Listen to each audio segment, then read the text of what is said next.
Speak it to me. Ajay, what's wrong with you? Why are you speaking like that? What happened really was that I was reading Shakespeare, so I just got inspired. Well, let me quiz you on Shakespeare. Okay, go on. Which is the greatest Shakespearean romantic couple? Romeo and Juliet? When did they get married? On the 12th night. What type of life did they lead? Sometimes like Midsummer Night's Dream and sometimes a tempest. Okay, I'll give that to you. How did Romeo solve all his problems? Well, he thought all's well that ends well. But all didn't end well for Romeo, and neither did it for Macbeth. And now it's time for the scintillating and most fabulous depiction of one of the most famous Shakespearean tragedies, Macbeth. Folks, this may be a remake of what had been done earlier at the Globe Theatre. The students of the high school section are eager to take you into the world of witches, kings and queens of the Elizabethan era.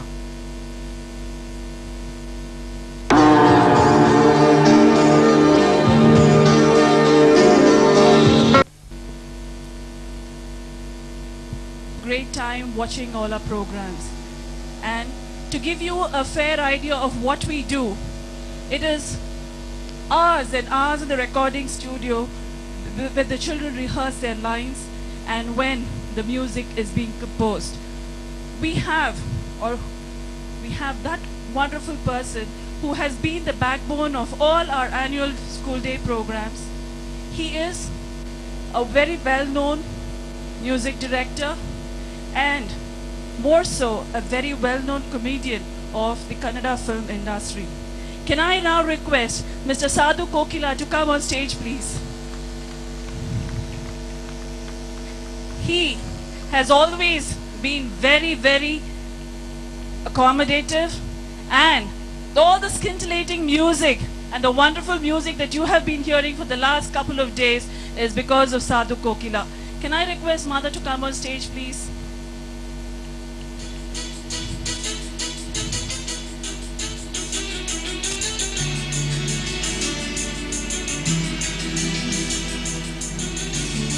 He is wonderful on his keyboard, and we have a wonderful time when he composes this wonderful background music and the BGM that you hear in all our shows.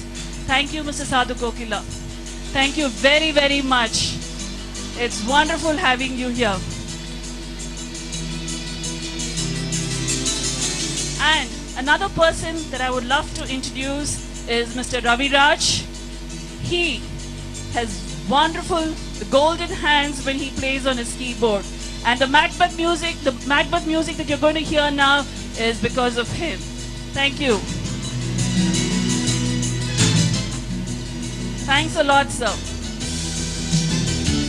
Another person that I would like to introduce is Mr. Laindra, brother of Mr. Sadhu Kokila, who has helped us and been with us for those long hours and those months that we spent in the recording studio.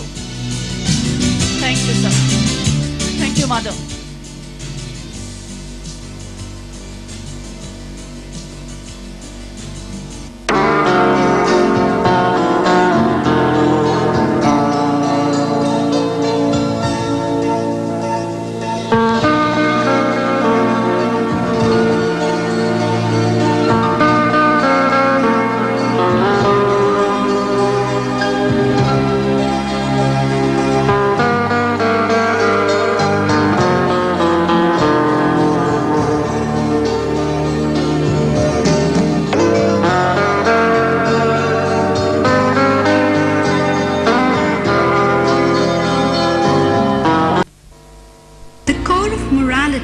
Determines his life. As George Eliot points out, our deeds determine us as much as we determine our deeds.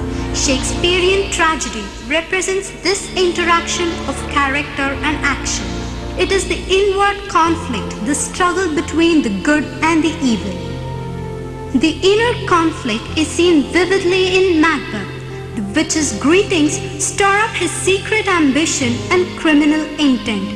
His conscience is weak and his ambition is strong, excessively strong. Macbeth is a tragedy of temptation and retribution. It's a tragedy of crime and punishment. It shows how a man of crime is driven from sin to sin until the sheer mass and momentum of his sins ruin him, body and soul. Macbeth's vaulting ambition, jealousy, and fear of security lead him to his ultimate ruin. He is ruined by a weak moral sense, swayed by strong influences. We, the high school students of Cormorant's State Board, proudly present Shakespeare's Macbeth.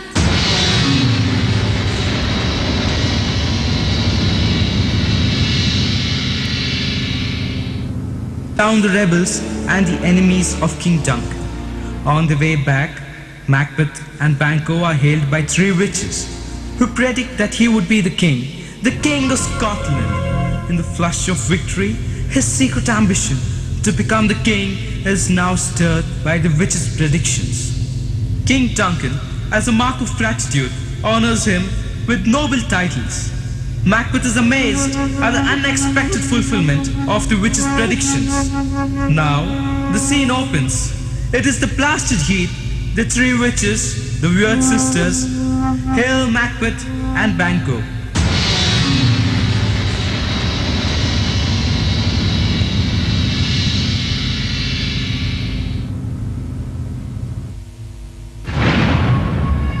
Where hast thou been, sister?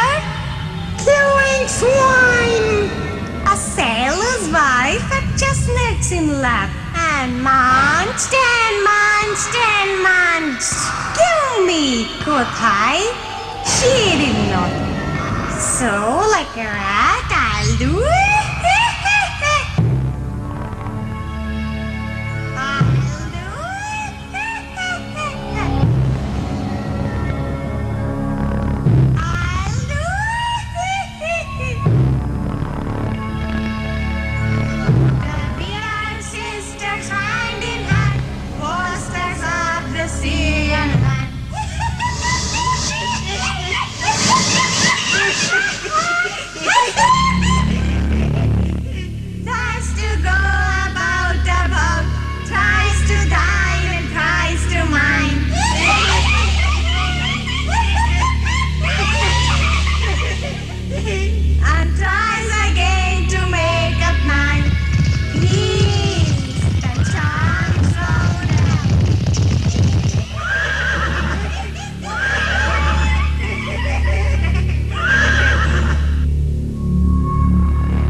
What are these? So withered and so wild in their attire that they do not look like the inhabitants of earth, yet are on it. Speak if you can. What are you? Hail, Macbeth! Hail to thee, Thane of Gladys! All hail, Macbeth! Hail to thee, Thane of Carter! The Thane of Carter? Macbeth! You shall be king hereafter! The king!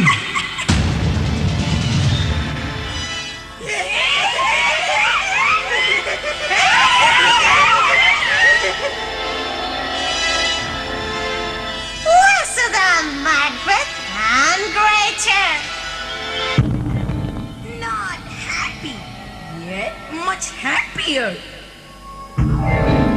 Your children shall be kings, that you shall not. What? I know I'm the Thane of Glamis, but how of Carter? The Thane of Carter lives, a prosperous gentleman, and to be the king. It's just unbelievable. The king has received the news of your success with joy, and he bade me call you the Thane of Carter. Yes, the Thane of Carter. Glamis and the Thane of Carter. The greatest is yet behind. Do you not hope your children shall be kings, Banquo, when the witches who gave me Thane of Carter promised no less to them? If you trust in these agents of the devil, these instruments of darkness, it may arouse in you the hope of obtaining the crown. These witches will finally lead us to our destruction.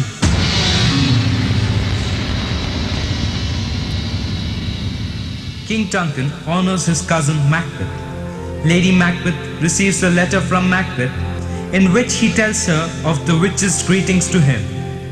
He expresses his surprise in the ways of their fulfillment. Lady Macbeth is eager to help her husband in this ambition, as she now determines that nothing should stand in the way of their fulfillment of the great predictions. We see the wide contrast between the character of Macbeth and Lady Macbeth. But for Lady Macbeth's incitement, he would not commit murder. Good day, my lady. This is from my Lord Macbeth. Great Glamis, worthy Corder, your letter has transported me beyond this ignorant present. I feel the future in this very moment.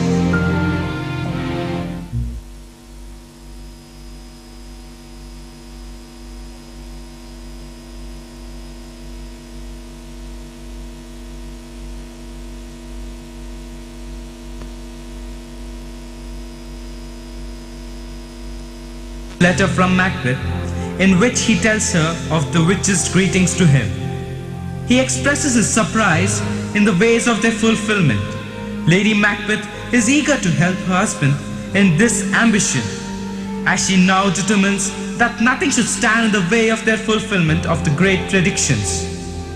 We see the wide contrast between the character of Macbeth and Lady Macbeth. But for Lady Macbeth's incitement, he would not commit murder. Good day, my lady. This is from my Lord Macbeth. Great Glamis, worthy Corder, your letter has transported me beyond this ignorant present. I feel the future in this very moment. Oh, my dearest love, Duncan has decided to honor me by supping with us tonight. That's a wonderful chance, my dear. You shall put this night's business to my dispatch. Look up clear. Leave all the rest to me.